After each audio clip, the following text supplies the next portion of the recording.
All right, welcome on in, everybody, to the Dog House. After a week off, a bye week last week, we didn't have a game to preview. We are back at it with the Cleveland Browns, and this weekend coming up, it's the Browns, it's the Saints. I think it's two teams with some interesting storylines coming into this and motivations and all that. And I've got an awesome special guest that I'm going to bring in just a minute to talk about the Browns and the Saints here on the Dog House tonight. I'm your host, Michael Keefe. Find me online at Garage Beers Mike. And while you're over there, make sure you follow the OBR on all the socials at the OBR. Make sure you get over to the OBR.com. You hit subscribe. All the best Cleveland Browns content, whether it's video or whether it's written, happens on the OBR every single year. So make sure you are tuned in and subscribed. So like I said, we're going to waste no time as I've got a great special guest. He's kind of a Mr. Do Everything. This guy covers the NFL. He covers college football. He covers more than that. He covers LSU in college football. And more recently, he has taken over as the host of the Bleav in Saints podcast. And again, if you know here, when we get the guys from Bleav, the men and women from Bleav that come on and do these shows with us, it always winds up being a good show. This will be no different. You can find him online at Carter the Power. It's Carter Bryant. Let's bring him in right now. Carter, welcome on into the Doghouse. Yeah, so this needs to be an hour and a half long of just Grant Delpit discussion. That's all I want to do. We're in. Yeah. So, but yeah, man, I'm super excited about this matchup. It's weird because last year Jameis pulled the stunt of the year. Okay, he went full Jameis to give Jamal Williams the touchdown, and that to this day, when I speak to people in the NFL, it's still discussed. Like, that's one of the things you never do, the victory formation. And for those that don't know, Jamal Williams, a backup running back for the Saints, he led the NFL the year before for the Lions in rushing touchdowns, comes over to the Saints, didn't have any rushing touchdowns, and Tyrann Mathieu had a near pick six, and it was the end of the game. Saints blowing out their most bitter rival, the Atlanta Falcons. So if you're a Brown, think if it's the Bengals on the other side, and they decided to pound in a touchdown while they were in victory formation. Okay. So this went against the wishes of Dennis Allen. Obviously, he wanted to do victory formation. And honestly, Michael, this actually fractured the Saints locker room because Dennis Allen answered the question truthfully. He said, hey, you shouldn't do this. Everyone in the league was pissed off about it, especially linemen in particular, because you don't want your knees being like crushed in on like a clear victory formation thing. And it was huge. It was huge. And, that actually ended to me a lot of different things. I mean, Dennis Allen is so bad as a coach, he would have gotten fired regardless. But the fact that he didn't stick up for his players is what really pissed off a lot of Saints. And that obviously carried over to this season. So I am, as a Saints fan, rejoiced that Dennis Allen got fired. But at the same time, I would have loved to have seen a Dennis Allen, Jameis Winston handshake at the end of this game. Oh, it would have been a thing, wouldn't it? Listen, Jameis is a character. Right. Jamal Williams is a character, man. People fell in love with Jamal Williams during his time in Detroit, and then he goes down to New Orleans. Jameis has already pulled a little bit of a stunt in Cleveland. Nothing near that level, but already he pulled a little stunt that you could tell pissed off a lot of coaches when he changed a play in the huddle. And it wound up, I want to say it was a 4th and 1. And I think they probably just called a sneak because the Browns are pretty good at sneaks. Yeah. And he wound up calling a pitch play out to Cedric Tillman that got blown up for like a 3-yard loss. He tried to go with like an end around to Cedric Tillman. Oh, God. And it came out later that was not the play that was called in to the huddle, but Jameis decided to go that route. So, listen, I always compare Jameis Winston. If you're a baseball guy, here in Cleveland, we had Manny Ramirez for a while in the 90s, and then he went on to do his thing in Boston and all that. And his thing was Manny being Manny. He would always do something weird, always do something wild. There's a little Jameis being Jameis to Jameis Winston, right? And we're learning that. We've seen really good Jameis so far. We've seen some really bad Jameis, but we're along for the ride at this point. We got 2 wins on the season. So, I think we're kind of hoping for a little anarchy and chaos at this point. Yeah, and I'll tell you this, Michael. The matchup for me in this game will be the Browns pass rush going up against the Saints offensive line. So this was by far the Saints offensive line best game in a long time. And in particular, Trevor Penning, the much maligned first round pick, was the highest graded PFF player for the Saints this past weekend. Now, we all know the Browns pass rush. I'm guessing Myles Garrett is healthy going into this weekend. So this before last week, you couldn't think of a bigger mismatch. Myles Garrett going up against Trevor Penning and Talise Fuaga. But now the Saints offensive line, they have some confidence, right? And, that all stems back to the new head coach, Darren Rizzi. So people like the Riz. It's a name. It's a word that the youngins say nowadays. And the team is just screaming up and down. The Riz is with them. So you really saw it, though. I mean, the offensive line played with so much more confidence this past weekend. And that's really impressive considering this Falcons secondary is really good. And the Saints don't have Chris Olave. The Saints don't have Rashid Shaheed. So it'll be interesting to see how that pass protection holds up this weekend. Yeah, it's the Riz. I don't know if I can jump on board with the Riz. But man, the passion that guy showed in that game as Atlanta failed over and over and over again to make field goals. Right. But the passion, the dude's face, unbelievable. The dude's already like a Mount Rushmore face guy. Yeah. When it comes to head coaches in the NFL, but you guys are going through it. That was your third win of the year. You came into that game 2-7. That's where the Browns are coming into this game at. Still haven't had the bye week there in New Orleans, but there's been drama down there, right? You come off the coach. You had the whole. Again, we're in Ohio here, so you got some Ohio State guys there, and you had the whole Michael Thomas rant that happened on Twitter, right? Just unleashing on the Saints organization. This has not been the most fun year to be a Saints fan, and it feels like in that way we're kind of in the same boat. This hasn't been a very fun year for either one of these fan bases. Yeah, and what's interesting is there are a lot of Saints fans like myself that want just a fresh start. So for those that aren't familiar, the brain trust is still there, right? Mickey Loomis, the GM of the Peyton years, is still around. So there are a lot of Saints fans that just want to start new. And that's basically where they are right now. They're already looking forward to the next season.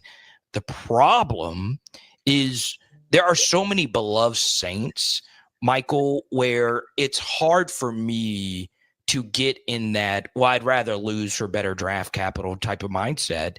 And there's a lot of people in that locker room that feel that way. And that's one of the downsides of having so many older players that have been really good football players for you, like a Cam Jordan, like a Demario Davis, like an Alvin Kamara. I mean, all three of those guys at some point were all top 5 players at their position. So you can't go and say, hey, we're tanking. No, that's not how it's going to work. So the Saints are still playing really hard, and there's a lot of guys in the Browns locker room that are looking at this the same way. Yeah, and I always find it interesting when they make a coaching change midway through the year. And again, this happened with the Browns under Hugh Jackson, where they fired him midway through the year. It was Greg Williams, who got brought in, a familiar name down there in New Orleans, got brought in to be the interim coach. And man, he had the guys firing, man. The Browns played. That was that first year with Baker Mayfield and Nick Chubb, and man, under Greg Williams, the Browns were firing off. They played really good football down that year. And it's always interesting going into that next year, and I'm interested to hear your thoughts on this before we really get into this game. But let's say the Riz does that same kind of thing with this team and just kind of reinvigorates the players, reinvigorates the team. They play harder than they've played all year. They look better than they've looked all year. I always find it interesting because I don't know that there's a right answer per se, but the path moving forward after this. Yeah. Here's your interim guy. Can he show enough in the final part of this season to say, hey, maybe I should just be your guy? Or is it like, hey, that was fun. We enjoyed our time with you. We got to go find somebody else, though. Yeah, it's interesting because Dan Campbell was a Saints guy. And, he's kind of like Rizzy, right? It's a lot of vibes, if you will, right? It's all about the vibes. And there's a lot of guys in the Saints locker room that are like just vibes guys. So, it's like a player like the Browns know, like an Amari Cooper, he's kind of quiet, reserved, whatever. Saints have big personalities. So these kinds of guys really do fit a lot of the people that are in that locker room. But I do think, Michael, the Saints want to get someone on the offensive side of the football. And if not that, someone like a Mike Vrabel who can come in and really install a strong culture in New Orleans. The bottom line, though, is they just need to turn the page altogether from anything Sean Payton, Drew Brees related. Not because those guys aren't great. They are truly trained. Yeah. I'm a huge Sean Payton fan. We almost saw him take down the Chiefs, and obviously Drew Brees to me is still underrated in the all-time greats. But I just think there's so many Saints fans that are ready to move on from that era. The same way, obviously to a lesser extent, than the Patriots fans are ready to move on, right? There's a lot of Patriots fans that already are ready for the next coach to coach Drake May, just so he could start fresh from the Belichick era, right? Yeah. So I am in that mode right now for the Saints. And I'm also in the mode, and I'll keep saying this, and I know it's better for the franchise, for the team to lose games, but there are a lot of fans that just want to see this team win because they don't want to see Tyrann Mathieu lose. They don't want to see Foster Moreau lose. These New Orleans guys that have come back home, they want to go out there and see them win. Oh, for sure. And I think that's interesting. You have to separate, because when Drew Brees no longer plays for your team, you can't play the same way when the next guy isn't Drew Brees. Right. New ways. So let's talk about that for a minute. Yeah. So who's going to be starting a QB for the Saints this week? It'll be Derek Carr, obviously, but I do find it interesting. Jameis's time in New Orleans was just cut so short. He had a very serious injury. It was a Louisiana native, ironically, Devin White, who brought him down, and that kind of ended his streak with Peyton. He was really good with Sean Payton, so it's a very emotional game for Jameis. But the Saints offense was led this past weekend, not necessarily by Alvin Kamara or Derek Carr. It was actually Marquez Valdes-Scantling, who caught 3 passes, 2 for touchdowns, well over 100 yards. And he did a lot of the things that you've seen him do at Kansas City, just deep stuff. Guy just has a knack for getting open. And the thing is, there's not really a whole lot else. The Saints have probably the thinnest skill position group in the NFL right now. The wide receiver room behind him is just not that great, and he might not be that great. We'll see if that was just a flash in the pan. And the Saints don't really have a backup running back to AK-41.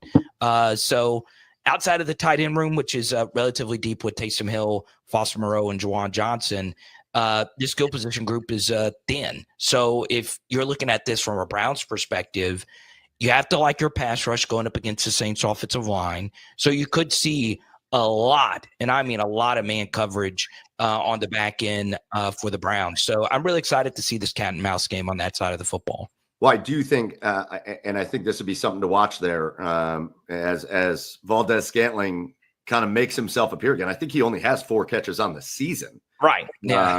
And so he had his big game last week, but there's an area that the Browns have really struggled with recently, and it's kind of like it's reared its ugly head again. And now it's for the first time under Jim Schwartz, which is you've got these studs that play cornerback for your team, or they're supposed to be studs, right? Denzel Ward and Martin Emerson and Greg Newsome and those guys. And you got Grant Delpit back there and Juan Thornhill. And man, that defensive backfield is what we're trying to build this team around, aside from that, the trenches, right? And they've gone into a lot of like kind of weird soft zone coverages, and it's bitten them in the butt the last couple of weeks, where they're getting beat deep on these. It happened twice in their last game, where they got beat deep on 2 separate occasions by the Chargers on just blown coverages, just like guys just streaking wide open down the field. And so they've kind of gotten away from the man coverage looks for some reason, because they should be able to man up with pretty much anybody. So I do think the element of MVS to the Saints adds a real interesting little wrinkle, because if they're going to go back into those zone looks and he's going to take the top off, if the Saints can get Derek Carr any time to throw, the Browns have been susceptible to that all season. Yeah, it was interesting. I on Power Hour NFL did a breakdown of Herbert, I think, in that game, and he was ridiculously good, but I was like, man, it seems a little too easy, right? And that was so bizarre to me because I was high on the Cleveland Browns going into this season. I was high on them going into last season. I think there is a lot of talent on this roster. I'm not just saying this just to say it to your face. You didn't know. But I'm sure the comments are lighting up right now. I'm sure Right, they're right. lighting up. Yeah, but I did like this Browns roster going into the season.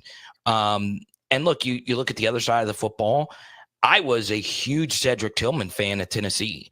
I do a lot of Power Hour SEC breakdowns.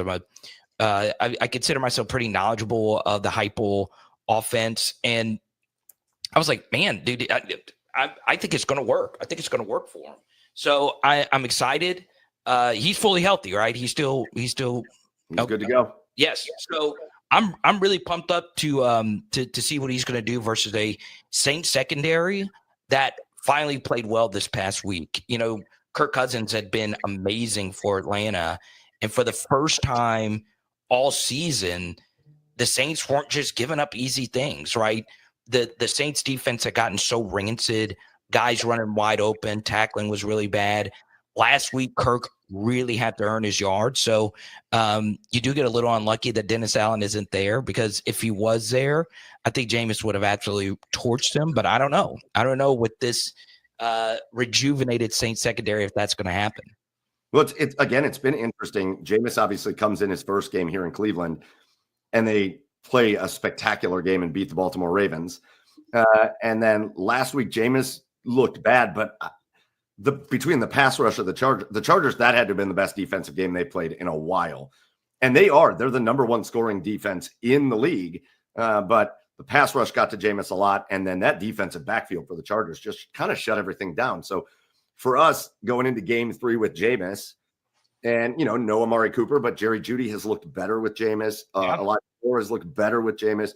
And then this emergence, I was going to ask you about Cedric Tillman, because I know you follow the Tennessee Volunteers a little bit, and LSU and the whole SEC. But there's this emergence of Cedric Tillman ever since Jameis took over.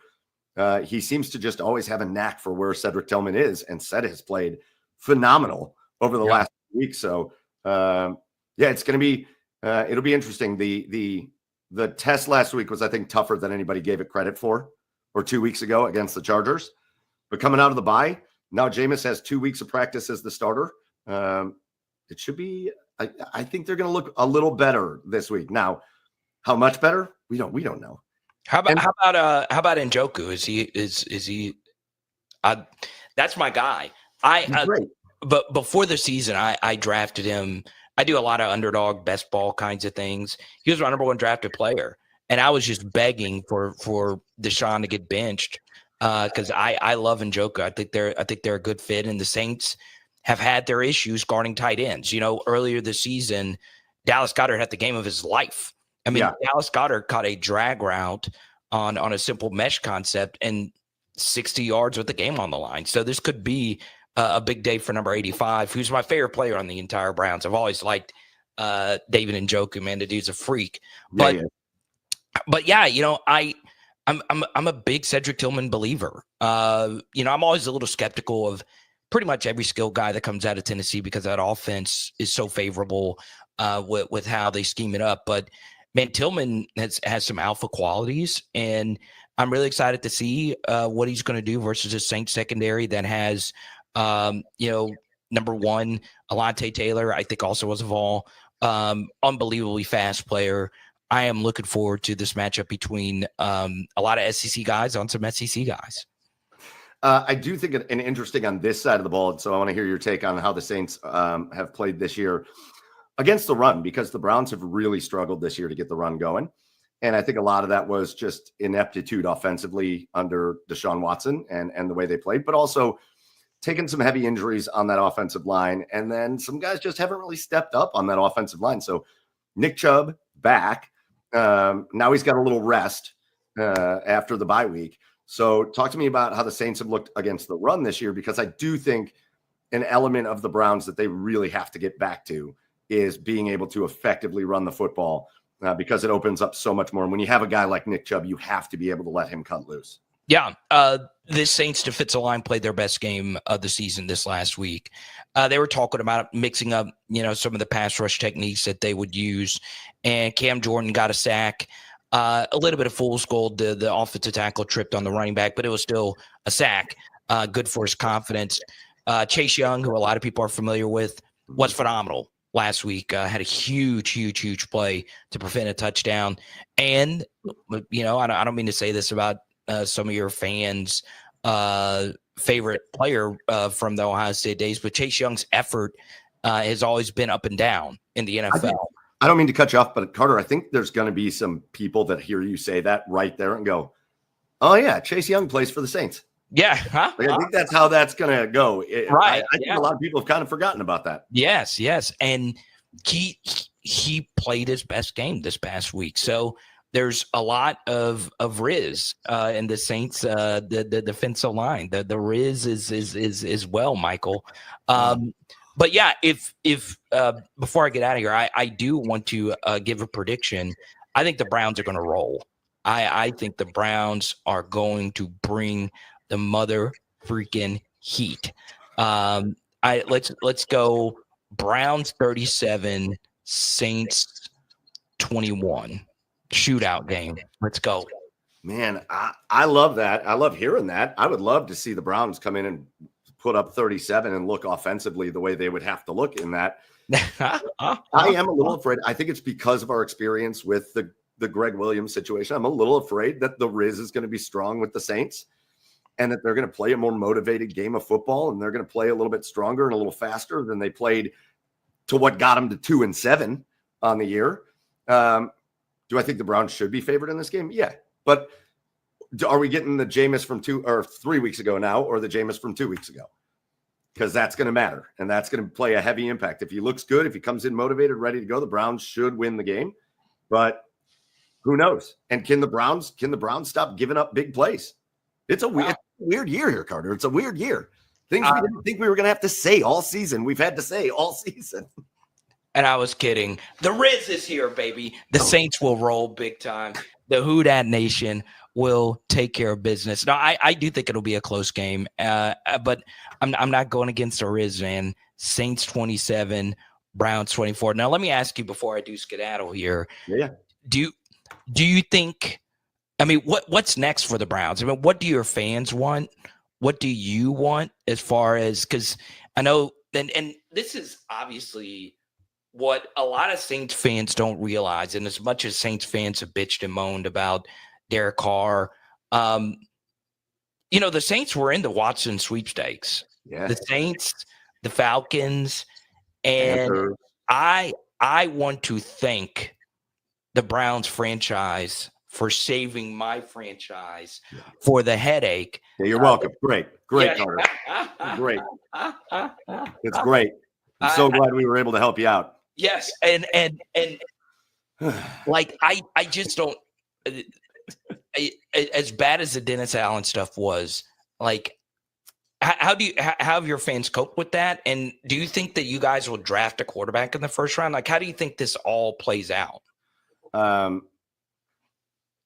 It's a hard discussion here in Cleveland because so much of what the Browns are going to be able to do, and how they're going to do it is going to revolve around how they handle the salary cap and how they handle the hit that Deshaun Watson has on the cap. And that's an area that the Browns are, and Andrew Berry and his staff are really adept at, like, working around the salary cap. They're really good at it. Yeah. People in Cleveland right now, it's very fractured as far as, like, some people think Andrew Berry should be fired. Some people think Kevin Stefanski should be fired. Some people think they should all be fired for the Deshaun Watson thing. We all dislike Deshaun Watson. Like, we all, like, we're at a point now where there's like 3 people that loudly stand up and say, Deshaun Watson's fine. He sucks. He's terrible. I always say this. I appreciate the desperation to find a quarterback. And I hope they're desperate to find the next one. This one just didn't work out, but I appreciate the desperation because you don't win Super Bowls if you don't have the quarterback. In the modern NFL, you got to have the quarterback, or you got to have like a miracle happen, like what happened with Nick Foles and the Eagles, right? Somebody has to go on a magic run. So do I think they could take a quarterback first round? Yeah, wouldn't bother me. Do I think Jameis Winston could be the starting quarterback here next year? Yes. Do I think Do I think we could be in a position to see bridge QBs? Yes. Do I think we ever see Deshaun Watson take another step for the Cleveland Browns? No. Wow. I don't think we ever see that dude take another step for the Cleveland Browns. Wow. That would be my prediction. And up here, that's a pretty that's not an outlandish thing to say up here. So how would that do they just sign the rest of the money to him, or I'm sure lawyers and all that stuff? I think it'll be interesting to see with a ruptured Achilles and knowing what that time frame normally looks like, unless you're Aaron Rodgers and you're out doing ayahuasca in the woods with some shaman magically healing than you should. I would not be surprised if, regardless of what's real in real life, this injury with Deshaun Watson takes a long, long time to heal. Wow. And unless something happens, he has shown nothing. We always talk, when they brought him in, we were like, well, if he could just be 75% of what he was in Houston, man, it's going to be amazing. He's been 0%. Yeah. No percent. So I think everybody here wants, myself included, the Deshaun Watson experiment to be over. Yeah. I think whether you hated it and you didn't root for him, or whether you were like, fine, I'll swallow it and I'll root for him because I love the Browns, you want it to be over. And then they're going to have to piece things together. And if that means a first-round quarterback, sweet, take the swing. I don't know whether they're going to be picking. If they keep losing games, it'll be a great draft pick. Maybe you're looking at some of these top-notch quarterbacks coming out in college. But I don't know. It could not, worst case scenario, couldn't even describe what's happened with the Deshaun Watson. It's worse than that. And I tell Saints fans all the time, that wasn't it wasn't anything we did. You just got lucky. I mean, it's Browns just went above and beyond. Right. Because so many people pointed to the Russell Wilson thing being a disaster. I was like, no. The Browns thing is the ultimate quarterback disaster of all freaking time. But Michael, I appreciate your energy. I appreciate all the success you've had as a StreamYardian as well. Dude, your setup looks nice. I appreciate that, except for the hotel room in the background. No, I even did. That looks dope as hell. And if you ever need anything, man, let me know, and we'll talk soon, okay? Dude, Carter, really appreciate it, man. Go follow Carter the Power. Check out the Bleav in Saints podcast. I'm sure Carter's going to be talking about this matchup a little more as the week goes on. So if you want to know how Saints fans and Saints people are talking about this game, check out Carter on Twitter, and you'll be able to follow along with that. Carter, appreciate it. Congrats on the role as the host of the Bleav in Saints podcast, and good luck with everything else you got going on, man. All right, buddy. We'll talk soon. Cheers. See you later.